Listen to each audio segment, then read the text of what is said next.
Alright people, Mike Elden here again. Welcome back to some more Shadow of the Erdtree Elden Ring DLC. This was my days 3 through 5, sort of put together into one highlight video. I'd beaten Romana, Saint of the Bud, and I'd found this tree. I knew it looked like it was going to send me to the next main area, but I turned around from there and went to some other places first, like the Abyssal Woods, and picked up some more tree fragments because I thought I needed to level up a bit for the final area. So I backtracked to a few places, went to the Cerulean coast, had a look around there, found some cookbooks, but was always looking for more shadow tree fragments or whatever they're called, because I was pretty certain that when I burned the tree with Mesmer's flame, it was going to lead me to like the end of the game, and I was like, that's probably going to be pretty tough. And I heard a lot of people complaining about the final boss. So I decided, yeah, I'm going to go to some other places first. Make sure I'm pretty leveled up and that I've got my Ash summons leveled up. Because I like to use the Mimic tier, not going to lie. He just really helps me out. And I always have a fun time when I'm using the Mimic tier. And in this DLC, you don't really steamroll bosses with the Mimic tier unless you've went out of your way to get the Spirit Ash, Revered Ash upgrade. So it's still kind of hard unless you like level up that as well.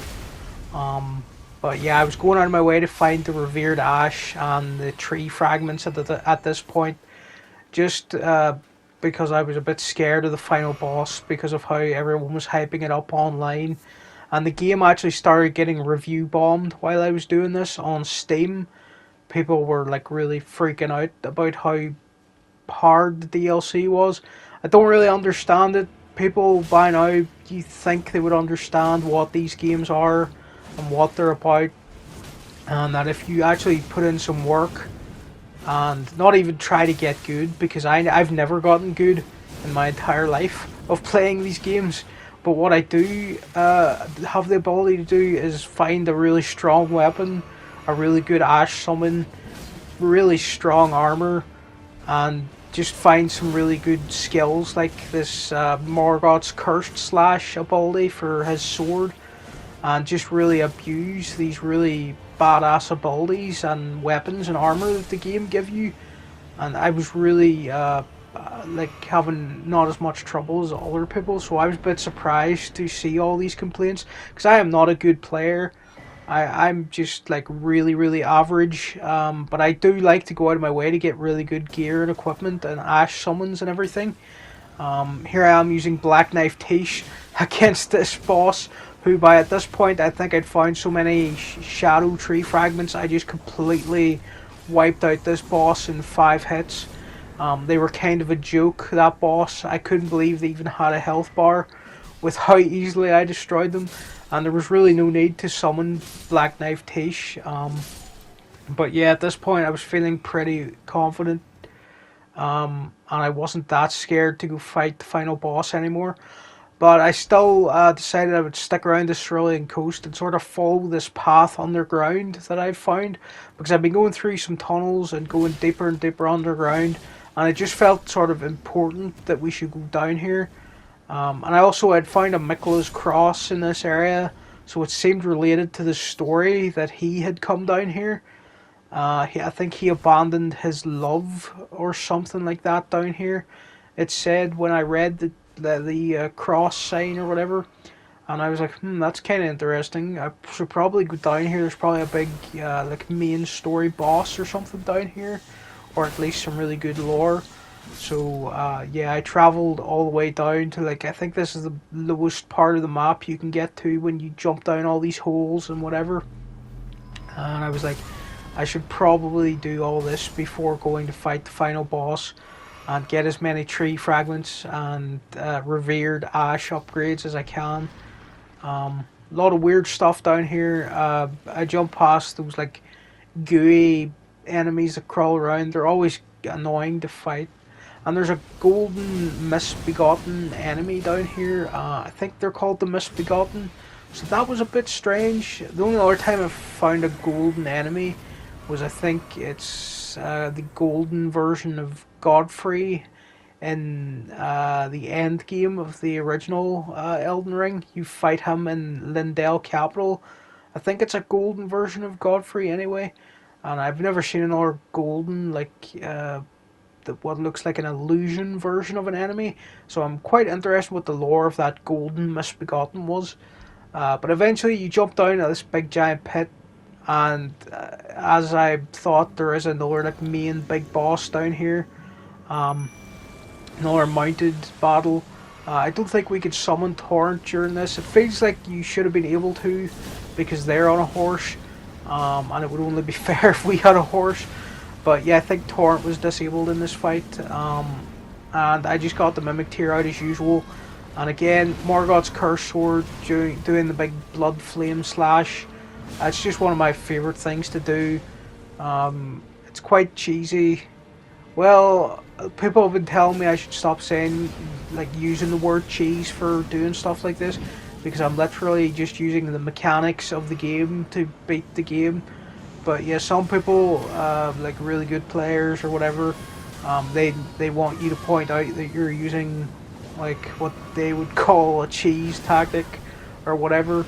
And I don't really mind. I call things cheese because for me it felt kind of easy to do it this way, and maybe other people are looking for an easy way to do things, and if they find one of my videos where I'm using these kind of blood loss build up methods, then I just want to be able to help somebody else out. And most people, when they're looking for an easy build or a way to defeat a boss, they do put in the word cheese when they're searching for that. So yeah, it just kind of helps people find some of my videos if I do that as well. But yeah, I love using Morgoth's sword and Mohg's in blood incantation, the blood boon incantation. I have that equipped, so me and the Mimic throw that out.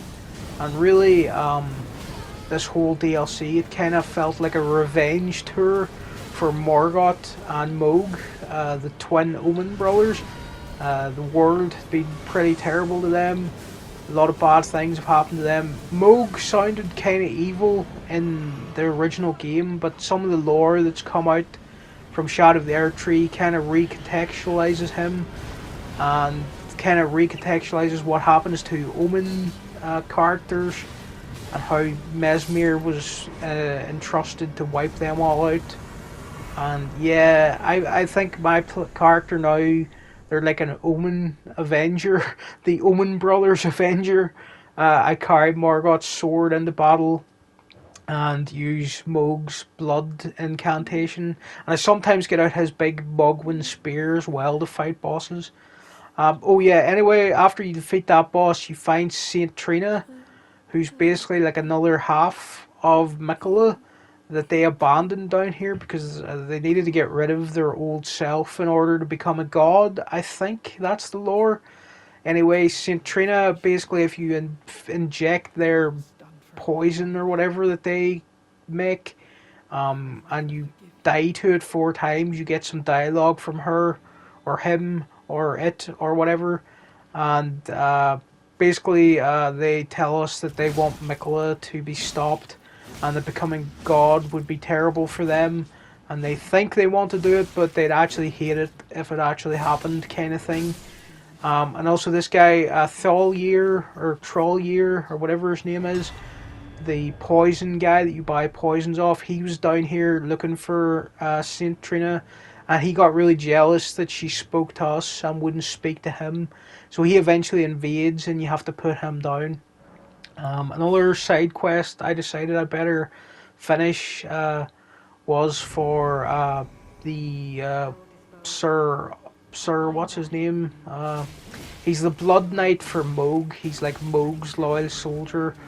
It's Sir something, begin Asbernak or something like that. Probably butchering these names, but it takes me ages to get any of the characters' names into my head correctly. But we helped him because I decided I'm like a Omen Avenger, like an Avenger of Morgoth and Mohg. I decided to side with this guy who, like, he keeps going on about how his lord deserves better than being used by whatever Mesmir or Mikola is doing to him or whatever. So I did that little quest, sided with him, and then I found Mr. Dryleaf over here. He's another NPC that when you do a certain summon sign towards him, that challenges him to a fight.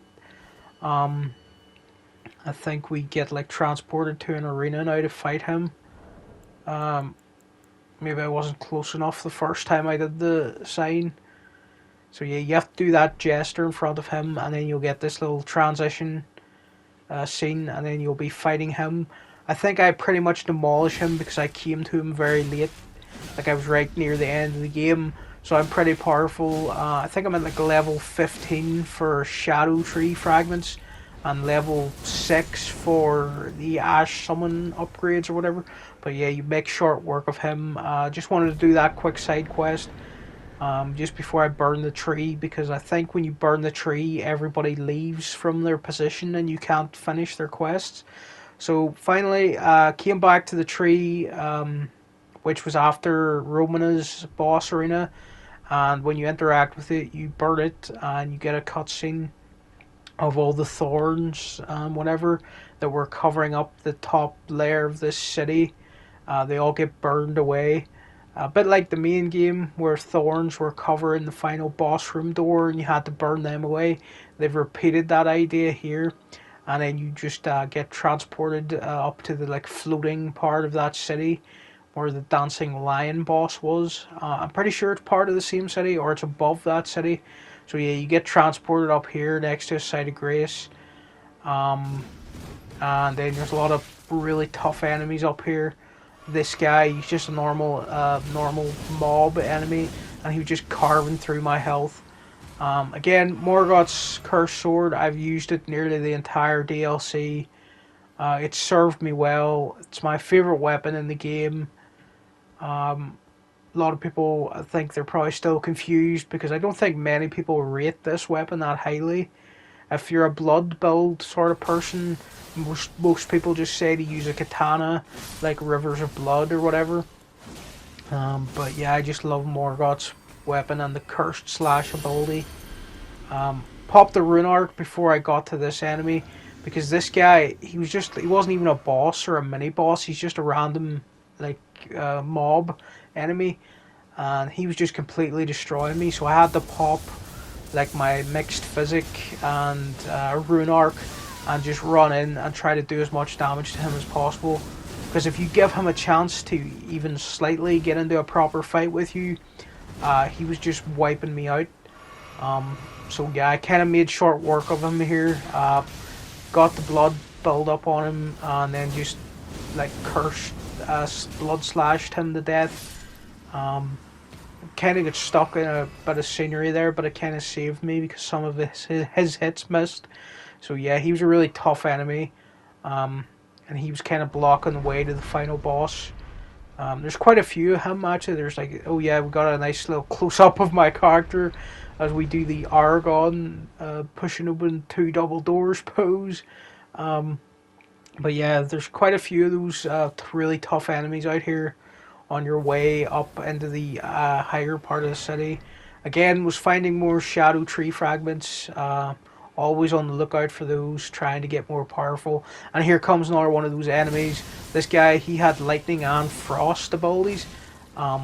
Luckily I got a good few amount of hits in on him here, and he didn't really get a chance to do anything, which was lucky because I wasn't expecting him. And then finally there was a third one of these guys, but this time mercifully they were like, okay, you can summon somebody for this one. And I was like, okay, Mimic, let's get revenge for how many times that first guy killed me. And really, I think they give you someone to summon here because it's actually been ages since we got to like a site of grace. And fighting these 3 guys in a row is kind of like a mini boss fight. I mean, it is kind of challenging, at least for me, someone who's not really good at the game.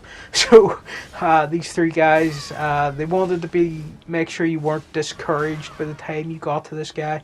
And they're like, no, look, we're giving you a summon, you can beat this guy. It's kind of a reward for getting past the first 2 solo. And because he went for the Mimic tier here, I was getting him in the back a lot. We made short work of him, and we got his big sword there, so that was kind of nice reward. And yeah, this entire map you're always heading upstairs. Then this person, I think they're called Lita the Needle or something like that.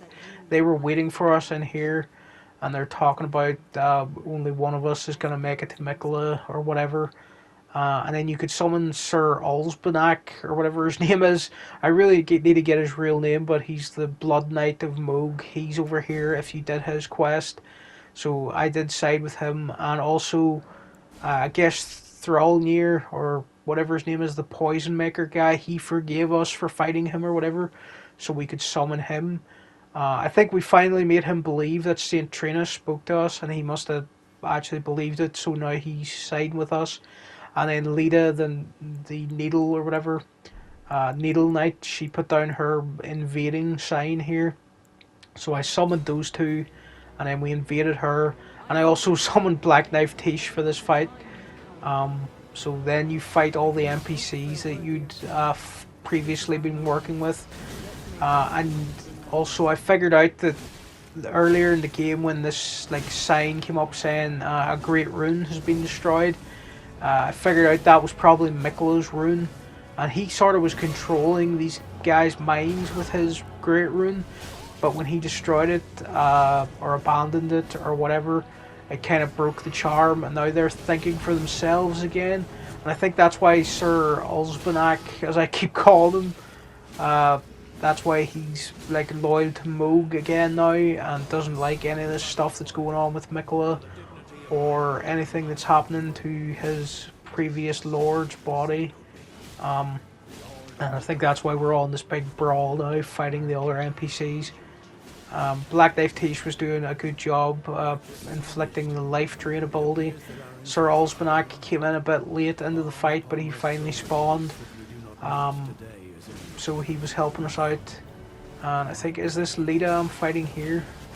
But there's another boss, or not a boss, but like another NPC here. Oh, and there Dryleaf ran in. He's here doing his kung fu moves or whatever. But thankfully he's outnumbered now because I've got Tish and Mr. Blood Knight over there. So he's not too bad. I think Thrallnir will run in soon as well, and then it'll be like 3-on-2 or 4-on-2 or whatever. Yeah, there he is. He ran in at last. And yeah, I'm a bit confused by everybody's motivations at this point.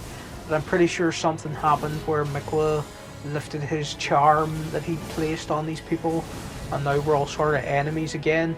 Because it was a bit bizarre that Radahn soldiers were helping Moog Blood Knights, and all these different knights from different factions were working together to follow Mikola. In the beginning it was a bit strange, but then yeah, figured out that it's because he broke his great rune and no longer could control these people. I guess he didn't need them anymore or whatever. So yeah, we finished this big brawl. It is quite nice to have something like this as part of the like main story or whatever, because I'm offline, I don't play online, don't have PS Plus, I can't really invade people or co-op with people. It's kind of sad because it is mainly like a single player game with some key online elements, and in my opinion when a game's mainly single player but has key online elements, it shouldn't be locked behind a paywall, if you know what I mean. It'd be, if it was a fully multiplayer game then I understand, but when it's like sort of a Death Stranding situation where it's a single player story driven game but it has key online elements, it should be like free to participate in those elements, as long as it's mainly a single player game. Because Death Stranding, if they'd locked all the like online elements behind PS Plus after you've just paid to play like a single player game, it would have felt really cheap. And I'm glad Kojima or whoever over there convinced people that everybody needs access to these online elements even if they don't have PS Plus. Because you're not really co-oping with people in Death Stranding, but you do have online features there. And yeah, I've always thought in Souls games, like leaving messages for people, being able to see blood stains, and being able to summon or be summoned should not be locked behind a paywall. PvP, all the arena stuff, all the fighting other players, okay, maybe lock that behind multiplayer if you want to, but I think some of the other things, they should have been like single player only. But I got off on a bit of a sidetrack there. But basically, after the big brawl, and I spoke to Sir Alsbanack, or whatever his name is, I'm probably butchering his name so completely. But I was kind of outside the main final boss room, and I was like, a bit scared to go in there. I better go around and do some other side stuff. So I went back to the Abyssal Woods, which I, excuse me, the Abyssal Woods, which I had barely explored, and of course there was another main boss in there, this Lord of Frenzied Flame. I was pretty powered up at this point, so he wasn't too bad, but yeah, he can overwhelm you with Frenzied Flame pretty easily if you're not getting out of the way of it. Again, I'm pretty bad at dodging all this stuff, but thankfully the Mimic Tier was here, and he was getting in some great good hits with Morgoth's sword as usual, and we were both spamming the blood cursed slash or whatever. So I came down to the Abyssal Woods, found this creepy like Resident Evil style mansion, and the final boss in here was this guy. And I thought, yeah, better go and take out all these other side bosses, and again look for some tree fragments so I can be more leveled up to fight the final boss. And again, just get in some more exploration and stuff like that. But this guy, he wasn't too bad. But the danger is he's always building up Frenzied Flame on you, so you have to kind of get him tipped out before that can happen. Because I don't think I have any of the resources to put down Frenzied Flame or cure you of it. At least I haven't checked in ages. But yeah, that was a pretty fun fight. A pretty interesting little horror section of the game, to be honest. But after that, I travelled back, and it was finally time to fight the final boss, who is revealed to, of course, be Radahn, resurrected into Mohg's body. We don't really know yet if he is wanting this to happen, any of this, or if Miquella also charmed him and possessed him, or if he actually did want to go along with any of this. It's not really known yet. A lot of people are completely stuck on this boss. Again, I'm playing offline, so I can't really summon help. So I do have Ash summons, but I can't summon like real people. So I just had to rely heavily again on Morgoth's Curse Sword and having the Mimic Tier here, using all these blood build-up abilities. And I equipped some hefty pots, a hefty fly pot and a blood cursed pot, I think. I had those equipped, so the Mimic was sometimes throwing those in at Radahn. And just anything we could do to help the blood loss build up happen quicker, I equipped on my character. I didn't throw any pots myself because I didn't want to run out. But as long as you have them in your inventory, the Mimic Tier will use them, and the ones the Mimic Tier use don't really count because it's just a copy of the ones you have, essentially. And he's also throwing in Mohg's Bloodboon Curse to help me out as well. And yeah, but really it's Morgoth's Curse Sword and spamming the Cursed Flame, Ash of War, or special ability, or whatever you want to call it. It took me 15 attempts, probably the most out of any boss in the DLC. But other people I've heard have been stuck for like 50, 60, 70 attempts. But they're trying to do it with very different builds. Magic users are getting destroyed by Radahn. Some people are summoning the story summons that you can summon here, because Sir Alsbanack and Thornir, or whatever, you could summon them. But I found they were making the boss have so much health. Even when it was 4-on-1, it was just making it harder for me, to be honest. So I was just like, I'm gonna do it with me and the Mimic Tier, old school, let's get it done. And I just adjusted my build a little to have more FP so that I could spam the Blood Cursed ability more. And then that was basically the main story of the DLC complete, and you get this cutscene where it's basically Miquella asking Radahn to take a vow to be his consort or whatever, so that he can become a god. And you don't really get Radahn's response. And again, it's being speculated that Miquella was charming Radahn to make him go along with this. And the whole reason that Malenia even fought Radahn was because he was refusing to go along with Miquella's plan or whatever. And it sort of recontextualizes the whole reason that Malenia and Radahn were fighting. But again, we don't really know the full story yet. We're going to have to wait for some lore YouTubers like Avati Vidya to really fill us in on everything. But after the final boss, I still had lots of stuff to do. Like, I played the game for another like 15 hours after that. I've got some more highlights of the stuff I did. I found these golden tree sentinels again. Ran into one of them in this area that I hadn't really stepped into before. And this area, it's probably my favourite area in the game, to be honest. It's just a really pretty sort of valley. And you find what I think people are calling Marika's hometown. It's just a little abandoned village. It's kind of like melancholy to wander around. And it made me think these tree sentinels must be like somehow related to Marika. I've never really looked into their lore in the main game, but the fact there's two of them sort of guarding Marika's hometown, it feels like she left them here to guard it or something maybe. And that these tree sentinels, who are dressed in gold, they are something to do with Golden Order. And yeah, they can still be pretty annoying. I was getting put down off my horse quite a lot by these two. Because you defeat one and then you ride along a little more and then another one just pops out. And yeah, this appears to be Marika's hometown now that I found. The Shaman Village or something like that. We find this minor Erdtree enchantment. And it says like Marika planted that here to heal the village, even though there was nobody really left to heal. So it's kind of sad coming back here or whatever. And of course there is this tree with a golden lock of hair hidden in it. Which I think actually would have helped me against Radahn. Because it deflects holy damage or something like that. Negates holy damage. Yeah, boosts damage negation from holy.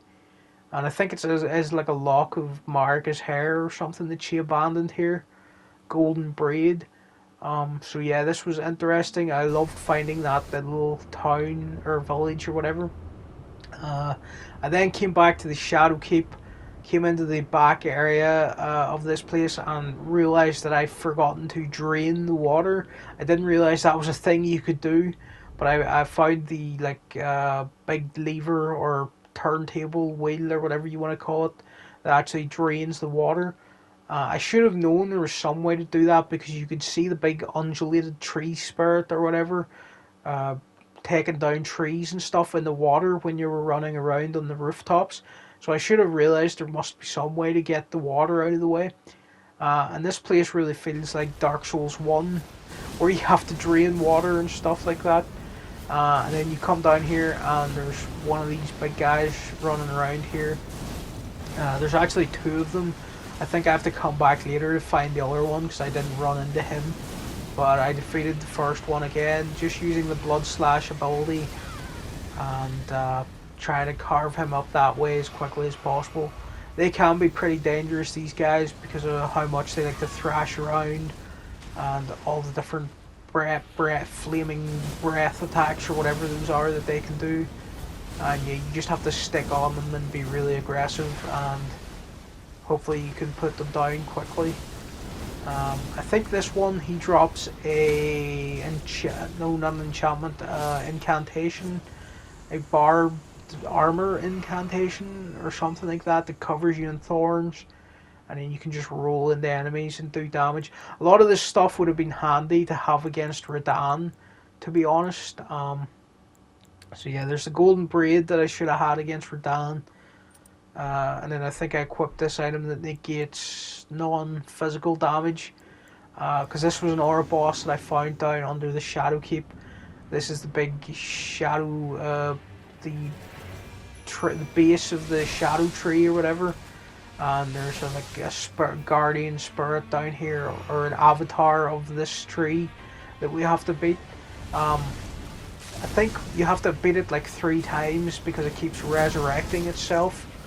Or maybe there is just 3 of them down here and we fight 3 of them in a row, but it kind of seems like it was resurrecting itself. It wasn't too hard to put down because I'm like really over leveled at this point.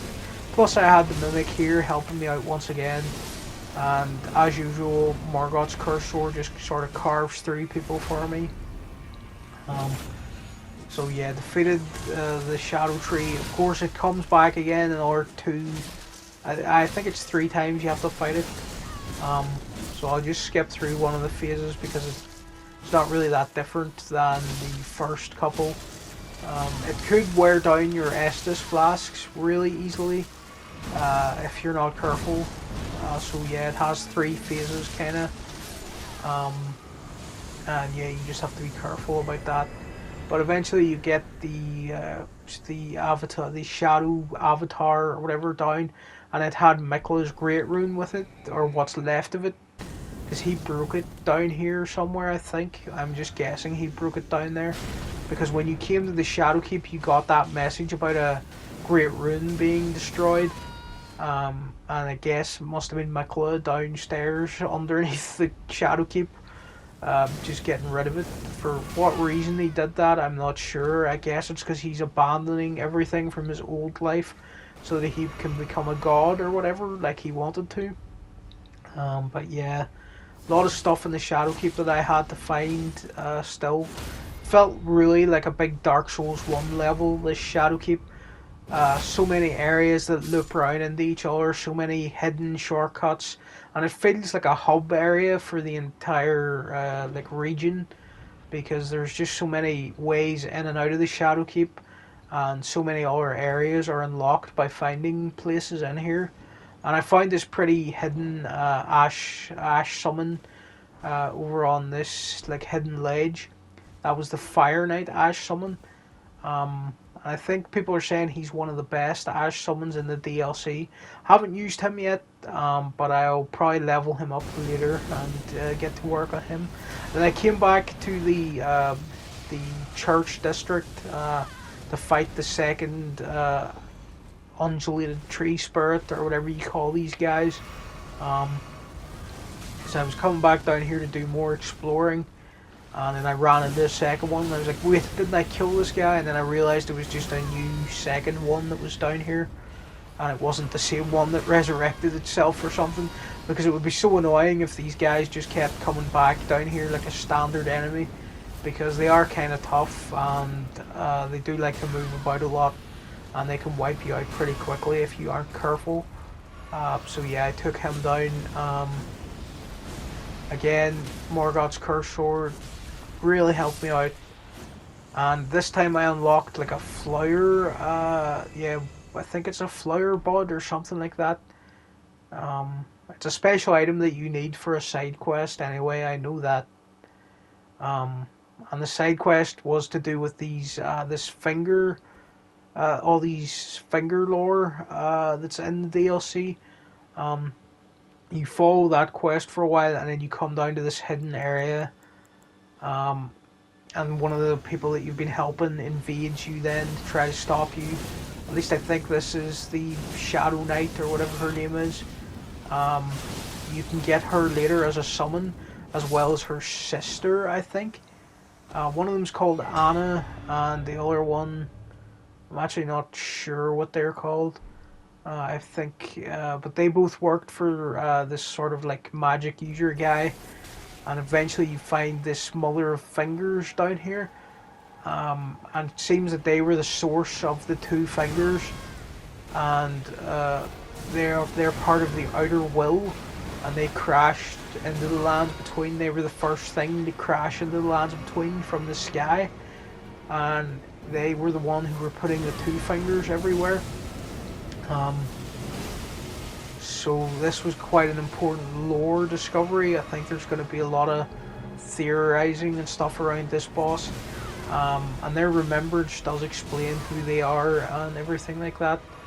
But yeah, this was all behind the side quest, nothing to do with the main quest really. But again, after Radahn, I wanted to be quite thorough with the DLC and make sure I did as much side stuff as possible and really got the most out of the DLC. Um, and yeah, they were pretty cool boss, a lot of different moves. Um, and mainly the lore implications from them are what makes them really interesting. But again, Morgoth's Curse Sword, once again, really makes short work of everybody. And my Mimic here just helped me out throwing in blood loss pots or whatever, cursed blood loss pots. When you defeat them, they sort of disappear as if they like transported to a new realm or something. So maybe they actually weren't destroyed. It was just kind of strange the way that purple like black hole or portal or whatever popped up. So yeah, that's where we get the remembrance of the Mother of Fingers. And yeah, a lot of big lore implications from this boss. Then you come back to the main church, and I was interacting with the throne, and then this Shadow Knight, as I call them. I can't remember what their actual name is. Knight. Yeah, I can't really remember what their name is, but yeah, they invade you.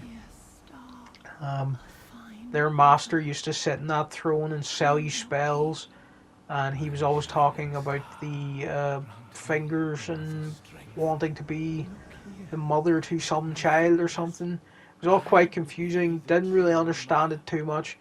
But yeah, I think this guy and everything to do with his side quest probably has some of the biggest lore implications in the DLC and the entire game, to be honest. Um, so yeah, he summons a lot of fingers with his spells and incantations. Um, but yeah, we make quite short work of him because I'm pretty overpowered at this point. I found even more like shadow tree fragments, and I'm like level 17 or something at this point, I think. And I think you can only get up to level 20, so yeah, I was only 3 levels away from being at the maxed out point. But he wasn't too bad. Again, really weak to blood loss and Morgoth's Curse Sword.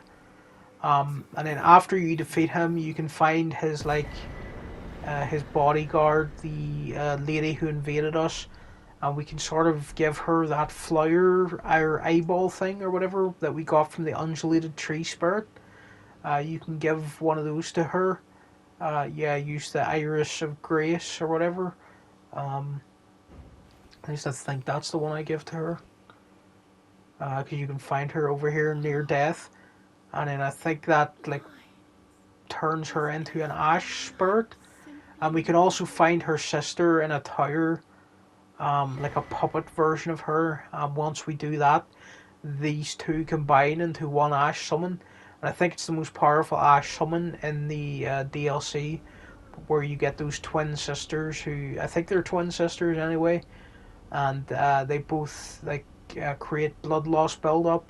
I'm wondering if Radahn would have been pretty easy if I brought those two with me instead of the Mimic Tier, although the Mimic Tier really did help me out as well.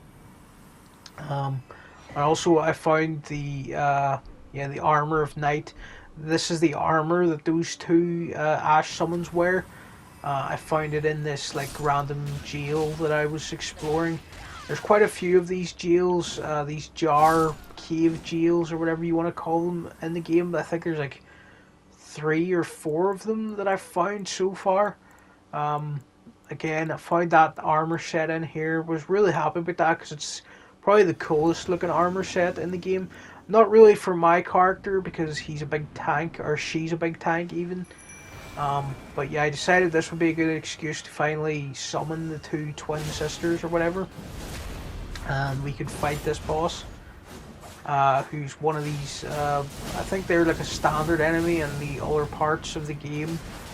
I'm really overpowered for them at this point. And yeah, the twin sisters or whatever, they just completely slashed them up as well. We got an Aura Spirit Ash summon for that, but I'm pretty sure the twin sisters are probably the best one in the DLC. So I came on a bit more, did some other side stuff that I'd missed, and I climbed all the way up to the top of Jagged Peak, and I fought Bayle the Dread Dragon, or whatever. one of the harder bosses in the game, probably the second hardest behind Radahn. Um, I've got a full video of my fight with him up on the channel, so I'll probably skip through quite a lot of it here. But again, this time I didn't really rely on Morgoth's curse sword that much, but I did have it. But I also had Mohg's big blood spear, so I could do the blood loss ritual. Again, blood loss is just the MVP of my character, and it felt again like Morgoth and Mohg, they were having revenge on everybody in this shadow realm because I kept using their weapons and inflicting blood loss on everybody and using their cursed blood to get revenge. So yeah, my character is basically like an Omen Avenger or something like that. Again, I found some more Ash summons, or Ash Shadow, or Revered Ash and Shadow Tree fragments. So I had the Ash at level 10 now, and I had the fragments up at level 17, was that, I think. I came back to the very first area to speak to the last NPC who was left in the game. Moore, I think his name is. And he's really sad now. Nobody ever comes to talk to him anymore, except for me. And it's really my fault because I took out every other NPC in the game.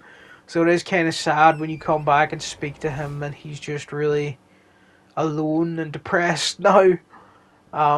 Again, ran around looking for more shadow fragments because I really wanted to max it out before I completely finished the DLC.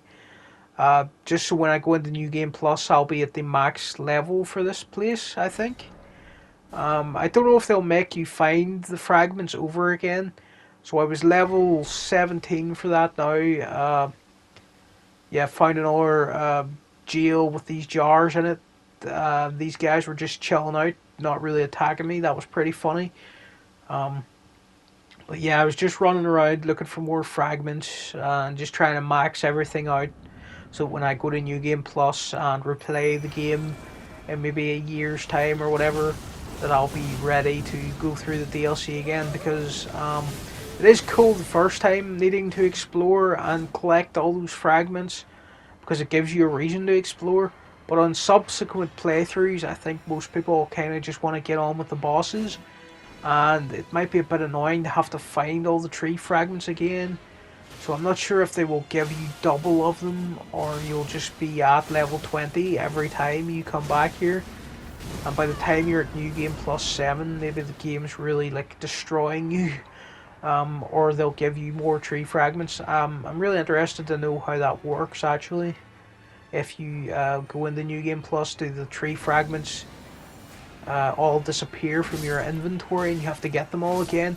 Or do you keep the ones that you have, but you have the ability to collect another 20 so you can get up to level 40? And does that just keep going every time you go into New Game Plus? So yeah, that would be pretty interesting. Again, another Geo boss here. I brought the two twin sister knights or whatever with me. They're really badass. I really wish I'd found them earlier, so that I could have used them against some of the really like hard story bosses. Like how would they have been against Mesmere? Maybe I couldn't even have used them against Mesmere because they weren't unlockable at that point. But yeah, they definitely could have been used against Radahn, and I would love to have seen how they cope with fighting him. But yeah, again, this was another one of these death birds or whatever. That was another field boss I found in this sort of hidden area that I hadn't been to yet. This hidden grave area, I think it's called. So I took down that boss. They weren't too bad because I'm so over leveled at this point. Again, just exploring with Torrent, going around finding all these little hidden paths and little secret areas that I hadn't been to yet. I think this was another Ash summon I found tucked away up on this mountain. I can't remember what Ash summon it is, but I think it is an Ash summon. Yeah, the warrior, the divine bird warrior, I think that guy's called. Haven't had a chance to use him yet, but I wanted to find as many Ash summons and stuff as possible before going to New Game Plus. Ran into these big bears. I was wondering if there would be any of them in the DLC, and yes, there is. There's quite a few of them in this area that I found. I was trying to use this rock as protection while I picked up these items, and then I just whipped out the blood-cursed slash while we were all sort of trapped on these rocks, and hoped and prayed that I would just defeat them quick enough to like just live through this. And thankfully that plan worked. And I staggered one of them, and the other one went down. And yeah, that was kind of scary. These guys, even at this high level, are still pretty intimidating. And then I found a big boss version, this red bear version of it. Yeah, they tried to fight me. Just because there was one of them, they weren't as scary. And because I do so much damage now, because I found like 17 levels of the shadow tree fragments, we were cutting through them pretty quickly. And I could thankfully summon the Mimic Tier so they could help me out in this fight. But yeah, this was a boss you probably should do earlier, because the later you leave it, the more trivial some of these encounters will be. And I was actually a bit more scared of the like average version of the bear, because there was two of them when they ambushed me or whatever. But yeah, fun little area this with these big bears, and I think I unlocked a unique armor set from this. Oh no, this was a Mighty Roar incantation for the bear, I think. So that was pretty cool. Again, did some catacombs, found this Black Death Knight boss, or whatever. He grabbed the Mimic Tier there and thankfully left me alone. And that fully healed him, which was interesting. But I was like, I'm not letting that slide, I'm just going to Blood Curse slash you into oblivion here. And the Mimic Tier's gonna run in and help me as well. So yeah, we got this guy down pretty quickly. And the Mimic Tier, again, I have the hefty pots still equipped from Radahn, because I think throwing a few of them, or having the Mimic Tier have the ability to throw a few of them, helps you out, build up blood loss quicker.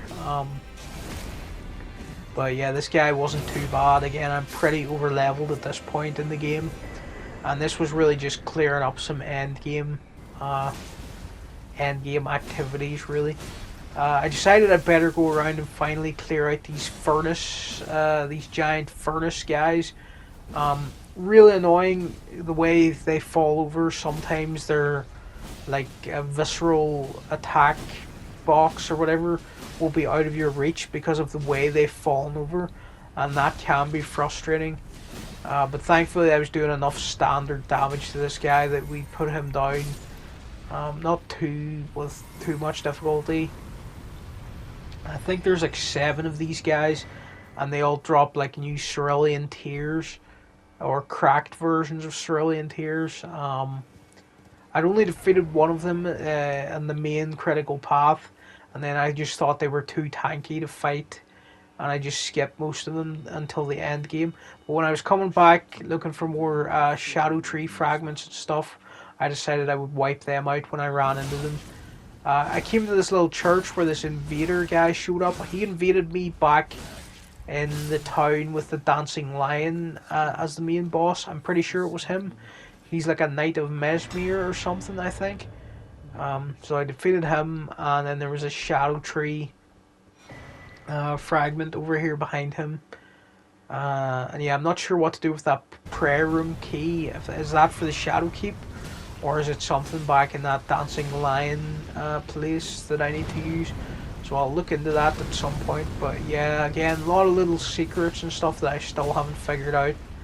I've been trying to avoid using guides and just wander around and do my own thing. So there's some items that I still don't know what I'm gonna do with them. And if I can't figure it out, I'll probably look up a guide after I like finish up all this side stuff I'm doing. Again, this was from the Jagged Peak. I think there was a like random dragon up here that I'd run past the first time, I think. And I was like, okay, I better actually fight him and just get him out of the way. Because it's another boss to just check off the list or whatever. And it was pretty funny that I defeated Bayle the Dread before fighting this standard dragon down here or whatever. But yeah, I came back for him. Again, was continuing to take out these giant furnace guys. Even though I had so many shadow tree fragments now, they're still really tanky and annoying to have to deal with. You just have to keep jumping over their flaming foot attacks and knocking them over, and then getting a visceral attack. Um, so yeah, that was another tree fragment. And I think there's another one in this area that I had to come back for later. This is not what you're supposed to do to get into this little castle here. But at this point, again, without using guides, I was like, I guess this is what I have to do. Because there was another big furnace guy blocking the gate. He looked dead, but I found out later that you can reactivate him. But because I was an idiot, I was doing this torrent parkour way to get in here, which actually did work. And then I found a cool sword in that area, and I think like incantation or something. So that was pretty cool. And again, just running around looking for more shadow tree fragments. I found some more hippos that I'd missed. And when you take out a hippo enemy, they always drop a shadow tree fragment. Not sure what the lore reason behind that is, if they eat those or something like that. I'm not that far away from that hippo. There was another giant furnace. Again, I was just making sure to take them all out now that I was at the end game. Some of these tiers that they drop sounded really useful for the mixed physic flask, and they might have really helped me out against Radahn. So I would actually suggest maybe doing all of these before you go fight Radahn, because then you have more options with your mixed physic for stuff to use against him. This was back in the final area of the game. I was on this like hidden path that I'd missed. Again, looking for tree fragments, a lot of parkour and platforming. There's this window which I finally figured out I had to jump to. It seemed impossible, but then I finally did land it, and I was like, oh god, another secret area. How was I ever going to find this? I thought that window was impossible to jump into, but then I actually did nail it. I knew there had to be some way down here because I could see the path from up above. So yeah, I finally did make it down here. Another scorpion who was guarding this shadow tree fragment or whatever. I was always waiting to find like a big, massive, huge spider scorpion boss or something who was probably like the mother of all these other spider scorpions. But yeah, I haven't run into anything like that yet. Another side boss I found was this red bear guy. I think he's related some way to the big red bear that I did fight before this, because it seems like too much of a coincidence that he would be called Red Bear, and then you can fight an actual red-looking bear somewhere else in the game. So he does move like a bear. He's got these big claw hands, and I think he's wearing like a bear hood and has bear skin on his back and armor and stuff. I think we unlock his full set after I beat him here. Again, he's not too much trouble because of how overpowered I am at this point. So he was kind of like a little standard encounter. It would be pretty cool if you got him as an ash summon actually. Do we get his ashes? I think we just get his armor set and his bear claw weapons. Yeah, we get his armor set.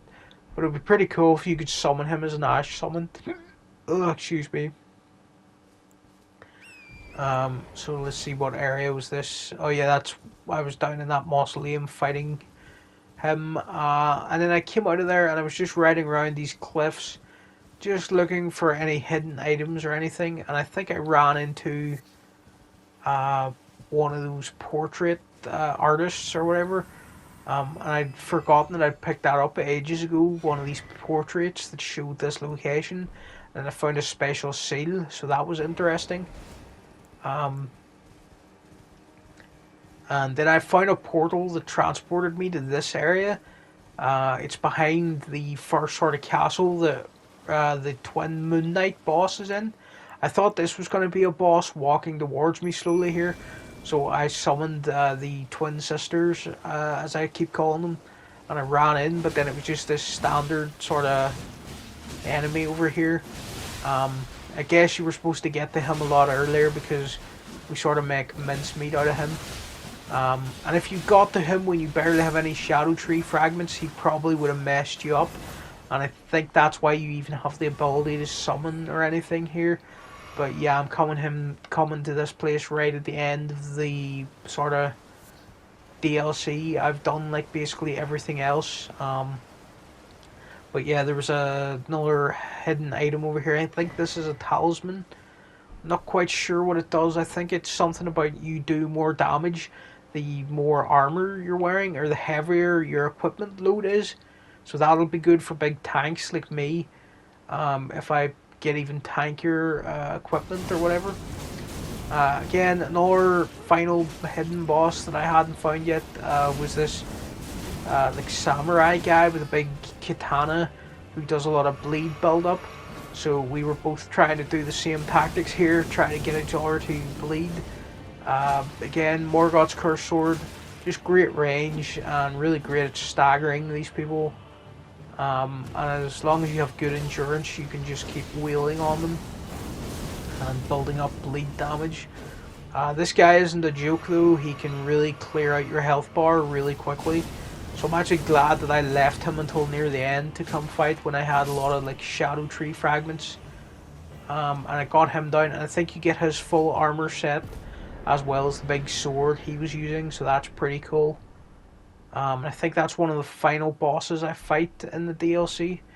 I'm not sure if I've got any left really. These were just some of the ones that I sort of missed. There was another falling star beast in an area that I just ran past. Came back to get him out of the way. Again, had the Mimic Tear with me.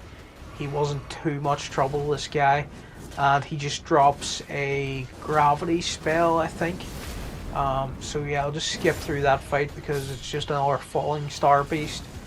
I think that maybe was the last boss I fought, was it? And yeah, he gives you the new gravity spell. Oh no, the final boss I fought was a copy of the Dancing Lying Beast. This is another version of it that you can find in the ruins. It's really kind of hidden. I was sort of disappointed that this was the boss that you fought in this really like hidden area. And it wasn't like a unique night enemy or something like that. But yeah, pretty enjoyable fight this because you have Torrent and you can summon your Mimic and just make short work of this boss. I think in the original fight you couldn't have Torrent, but because we're out in the open world this time, we sort of just carved through him pretty quickly. And yeah, I think that was the final boss I fought. I don't know if I've missed any other hidden ones, but for now, I think that was my final boss encounter. And the last few things I had to do, that I could think of to do, were to get rid of these last few flaming furnace guys. I figured out that the ones with the armors on their legs, you're supposed to throw hefty pots into them, like you're playing basketball. So you have to, get a few baskets with the hefty pots, and then you unlock the last cerulean tears or whatever off them. Yeah, there's another one that you have to do that with. You have to get them up or come over to this cliff so that you can just throw them in from over here. This was strange because I was getting these in and I only needed one more, and then suddenly he like transported away from that attack. I don't know what happened there exactly, but he just sort of jumped, quantum leaped to the other side of the cliff. So I missed a shot and I was like, what the hell happened there? But it didn't matter too much and I got him down. And I think that was the final one I needed. And I think, oh wait, there was another one outside the, this is the one that I bypassed by mistake, that I didn't realise that you could reactivate. And I did that strange parkour move on Torrent to get into the area he was guarding. But yeah, he's just one of the standard ones that you can attack their feet for until they go down. But yeah, that's pretty much Shadow of the Erdtree for me. 40 hours or so, little over 40 hours to do everything that I've done. Had a great time. Highly recommend it. And to be honest, as long as you get the Shadow Tree fragments and have a decent build and use summons, it's not that hard. It is difficult, but worth it.